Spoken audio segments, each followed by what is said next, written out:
My name is Julie Ann Link, and welcome to the Music Link. This week on the Let's Link project, I'd like to welcome Nikolaj Henriques. Thank you so much for being here, Nikolaj. It's a pleasure to be with you here. To start out, Nikolaj, could you please share with us who you are and an overview of what you do as a professional musician? Yes, I am.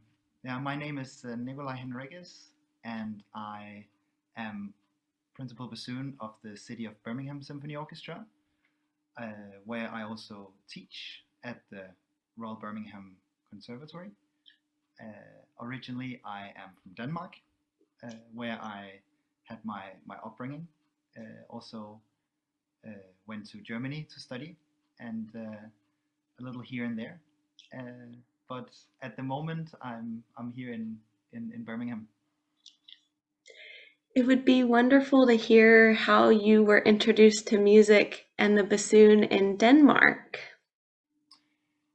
Yes, so it was a bit strange. My parents are not musicians or anything, even though they're very musical and sang in a choir.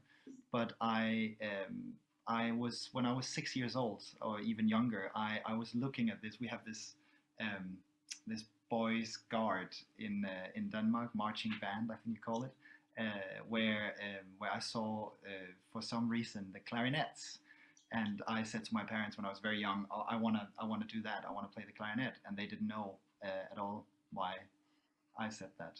Anyway, they were very supportive, and I started there and played the clarinet for 7 years, and then switched. The, the orchestra there asked if I was not particularly good at playing the clarinet. Partly because I never practiced, but then they asked me if I wanted to switch to the bassoon because they needed some more bassoon players, and I said, "Sure, that sounds fun." There's uh, 13 clarinet players in the band, but only one bassoon, so that was a little bit more appealing to me. And then I started on it and fell in love with it instantly and started to practice uh, and enjoy it. Uh, yeah, so that was it. Nikolai, could you share with us about where you studied music and what the programs were like? Sure. I did my bachelor degree or undergrad, whatever you call it, in Copenhagen, and there I studied my first year there, and as well as my pre-conservatory 3 years before that. I studied with a Danish bassoon player called Mogens Mogensen, who was a really great teacher for me. He had been in an opera orchestra for 35 years, and therefore had a lot of experience and a lot of knowledge to share about bassoon playing and about so many different musical adventures and the opera repertoire and so many interesting things. Then I went on my second year to study with two other bassoon players. My main teacher was Audun Halvorsen, and I also studied with Sebastian Stevenson. They're both principal bassoons in Danish radio, and I studied with them for 2 years, which was absolutely amazing. They We spoke so much about sound quality and vibrato and basics in general and finger technique and a lot about music and performance and so many really amazing things and audition and yeah, so many good things. And yeah, then I afterwards went on to study with actually Sebastian and Audun's old teacher as well, Ole Christian Dahl, who's the professor in Mannheim and in Germany, where I then started my master degree.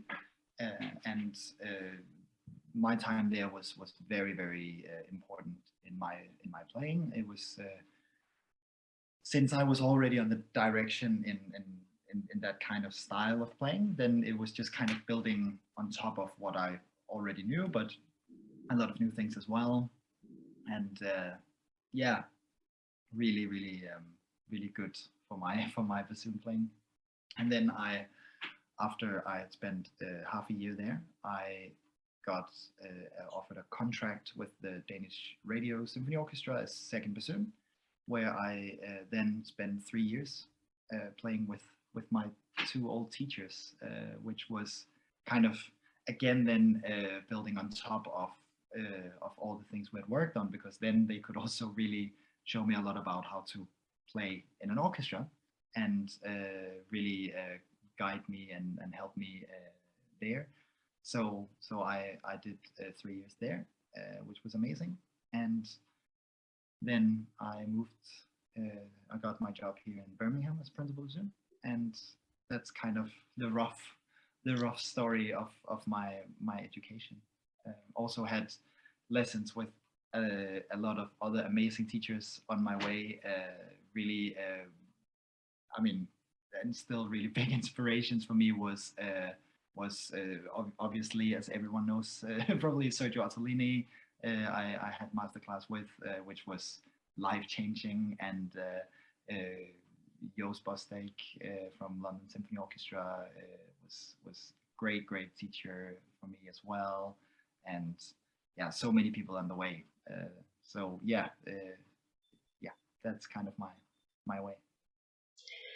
Nikolaj, thinking about your masterclass with Azzolini, could you share anything that comes to mind from that class, that any realizations or things that come to mind? Yeah, I mean, I felt it was just. I mean, so far I have unfortunately only attended one masterclass with him, and hopefully will attend more in the future. I think his his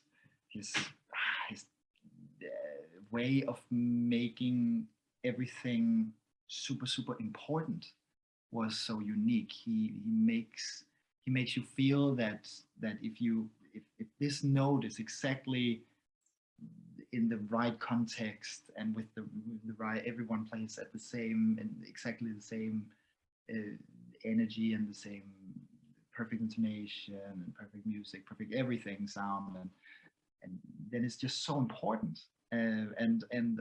I think that's really unique. You just feel that you need to be there all the time, super engaged, and otherwise there's no point. And obviously he's just an absolutely uh, terrific musician, and one of the very few bassoon players, I think, that actually where you don't think about the fact that he's a bassoon player, but he actually is just straight from the body and out there. Yeah, big inspiration. So, Nikolaj, when you finished your studies and stepped into your first job, could you share with us anything that comes to mind about what you've learned about the music industry? Yes, I am. Of course, for me, it was a bit gradual because my first contract was with my old teachers. And so it was almost like being on an orchestral academy somehow. And I was still having lots of lessons and stuff. So it was work in progress. And then obviously when I then went in my first real job in here in Birmingham, it was. I think I kind of already knew a little bit what I was stepping into. I will say though that one of the big changes for me was that because in the UK we don't have as much rehearsal time as many other places, and certainly not as much as in Scandinavia. Um, One needs to really find a way where you can perform and really play all the music that you have within you, and even though you don't always feel completely comfortable with the amount of rehearsal time, you kind of you go from studying and you play this one piece for half a year, and then you perform it for one class in front of your fellow students, and then it goes some way, and then you practice it some more. Where here, this week, yesterday, we did a concert with Mendelssohn Fourth Symphony and Overture to Magic Flute and Beethoven First Piano Concerto, and super nice concert. But we only had rehearsal the day before, and then there was concert the day after. And obviously one has to then kind of rely on your basic training and somehow forget about it and just play the music. Because if you think too much about every single little detail and every single note and all that, you will, at least I tend to then not be able to express exactly the music that I want to make. And then if I just go for the music, then it somehow seemed to work better, I think. And then sometimes that brings some very interesting mistakes as well. Nikolaj, have you ever thought about changing careers outside of music? Was that because I mentioned that I did mistakes in my job? Certainly. No, I'm when I was young, I did a lot of theater, and I really enjoyed that. So actually, I think I wanted to become an actor before I wanted to become a musician. So that was something that always appealed to me. And then later on, I love cooking, so I had an idea of becoming a chef. And my family has we have a very good friend who's a chef, and he took me into the kitchen when I was smaller, and I helped him.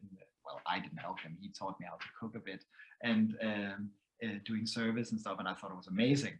And I was like, yes, I want to be a chef. And then he one day knocked at my parents' door 6 o'clock in the morning and asked me to come with him. I didn't know what it was, and then it was he invited me to come and peel potatoes, and I was not really willing to do that. And he said, "Yeah, it's part of it."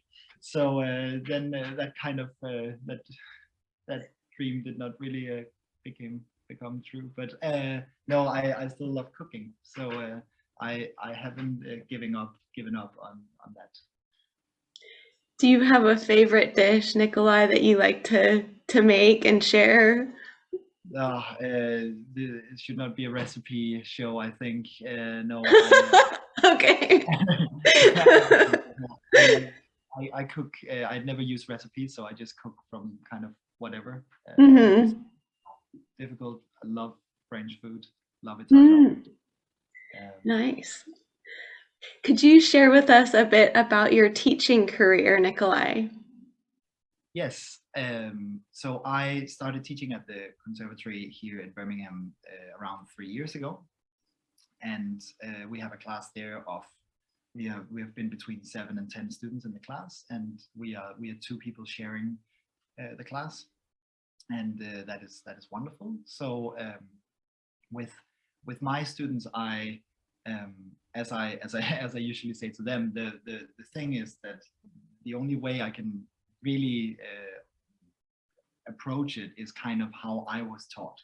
So of course I've added a lot of things to my teaching, but I think the fundamentals are kind of the same. So my students do not get around doing quite a lot of basic practicing, because I think it's just what really makes you able to relax a little bit somehow, and sometimes in your job to actually have done a lot of, well, attacks, scales, vibrato practicing, sound practicing, intonation practicing, all these things. I think it's just so important. So I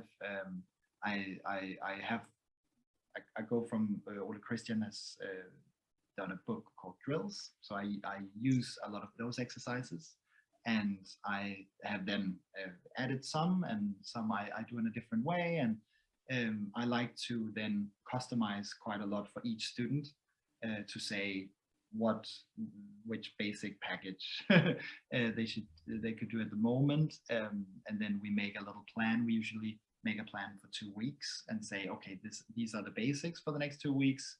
These are the excerpts, these are the pieces. Then we go 2 weeks, and then we evaluate and say, okay, what comes up next?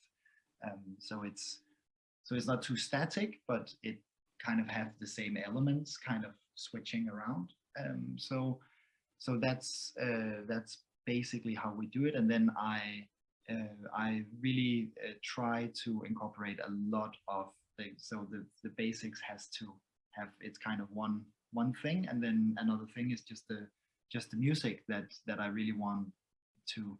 I really want people to feel that they can express themselves, and of course that's just as difficult as learning all the basics, and it's a little bit more unique for each student, I find, which approach to take, because some students need a little bit more technical side and a little bit more about, okay, these are the chords, these are the way we build up harmonies, these are blah blah. And some people they like more to sing a lot and maybe play some stuff like that and play around with it. And some people just need other kinds of inspiration, and some students they don't practice enough, and some of them practice too much.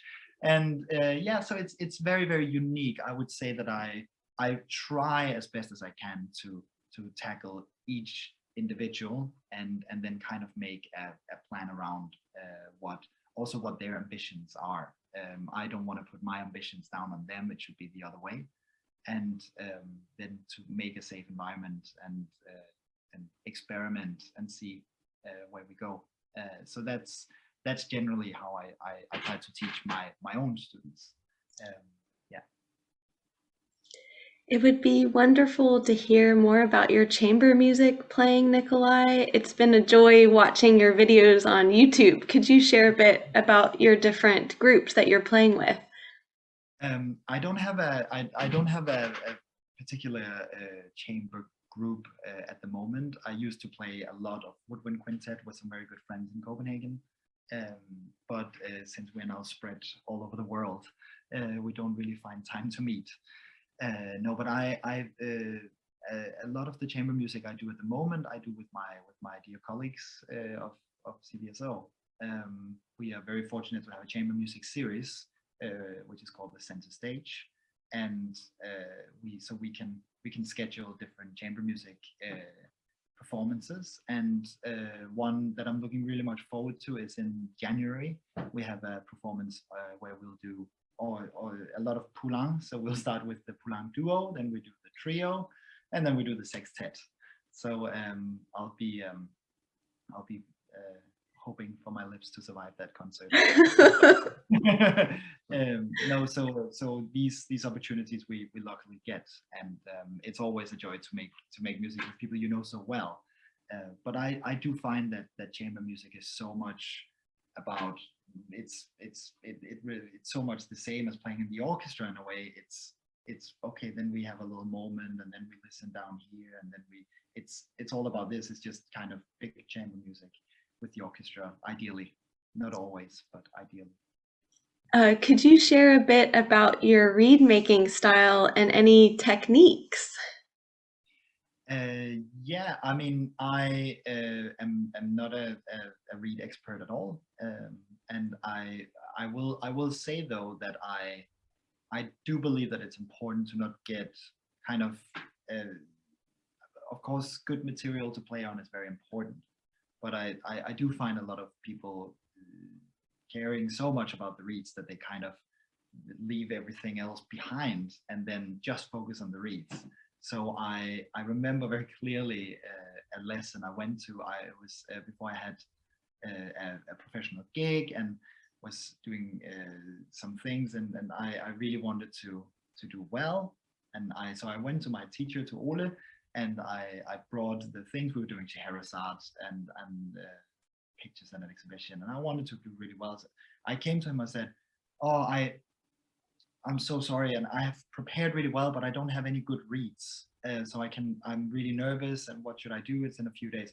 And I said, "It's the most important thing is to speak about reeds." And he said, "All right, play me the Scheherazade solo." I was like, "No, we speak about reeds." He's like, "Play me the solo."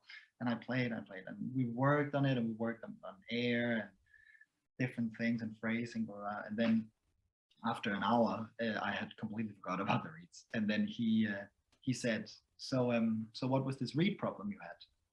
And I said, "Oh, I have no reeds." And he said, "Well, this sounds great. So what about the other ones?" And I tried all my reeds, and they worked perfectly.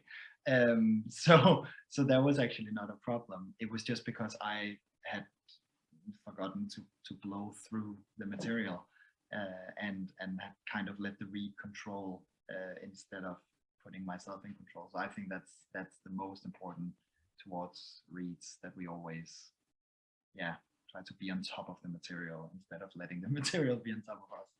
Nikolaj, are there any skills that come to mind that we learn through music that apply to everyday life?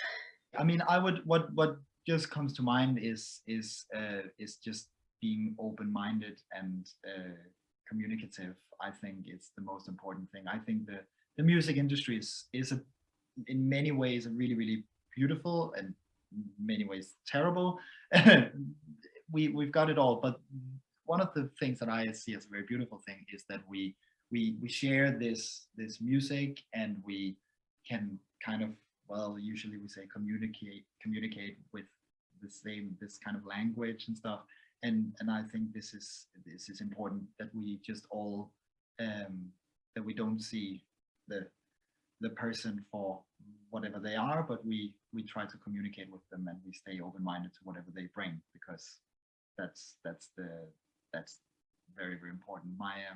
My old teacher from pre-conservatory always said that no matter what you can do, someone can do it better, but that might be the only thing they can do. But then you have to learn what they can do. So it's always about see it from different sides and different perspectives. So and this is also something that I try to bring into my teaching. Something I always say is to my students: listen to each other's lessons, learn from each other. You can all teach each other things and get taught by others, and really stay open-minded this way, and be don't be afraid of people who can do stuff you can't, because it's a good thing. And that's something I wish I would have. It's easy to say, but something I wish I would have done more early on. Is there any advice that you could share for musicians just starting out their music careers? Yeah, as I said, stay open-minded. Very important. I think one of the greatest musical experience for me was playing in the European Union Youth Orchestra, where I came there and just met all these great musicians and bassoon players that are still I still remember from my first tour. They're still good friends. I played together with one of the people I sat in the section with just a few weeks ago, and these people really opened my mind to. I thought, okay, there is this one way of doing it, and then I went there and I saw, oh, wow, there's a million ways of doing it that are great. So I know it's difficult in the pandemic times and stuff, but I really recommend traveling to master classes. Don't go one way. Really try to absorb from different places, and remember that the teacher should always be should be there for you. You are not there for them. So respect them, listen to what they have to say, and trust them. But if it doesn't work for you, then you need to be have a broad mind. And yeah, I think that's important. Practice a lot, but not too much. Great advice. Is there anyone that you would be interested to suggest to be interviewed next for this project? Well, you already have done an interview with my colleague Margaret. Otherwise, I would have suggested her. Definitely, I would say all of the people I've mentioned, I would love to hear from. They are all fantastic. Also, maybe someone who would be really interesting would be Richard Iron, the new principal bassoon of the RPO, Royal Philharmonic Orchestra in London.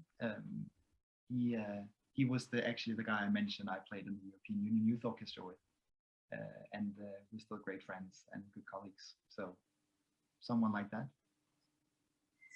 Wonderful. Well, Nikolaj, thank you so much for this interview today, and it's been a joy getting a further glimpse into your life and career as a professional musician. Thank you so much.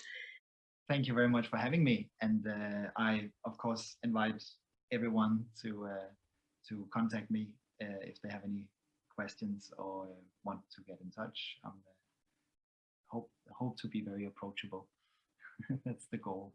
For everyone watching, check out Nikolaj's live hosting session coming up this Sunday, where he's sharing more about the specific roles of playing principal and second bassoon in the section, performing around the world and the variety of music styles, more on what it's like teaching in the UK, audition preparation advice, and so much more. Find out more about Nikolaj and his work at the City of Birmingham Symphony Orchestra's website at cbso.co.uk. Please like, comment, and share any questions or feedback in the section below, and we'd be happy to incorporate these in the live discussion. Please subscribe to this channel and turn on the bell for notifications, which really helps keep the Music Link moving forward. The Music Link is a New Zealand-based resource for people around the world to share, learn, and connect through music. Thank you so much for watching, and I'll see y'all in the next video.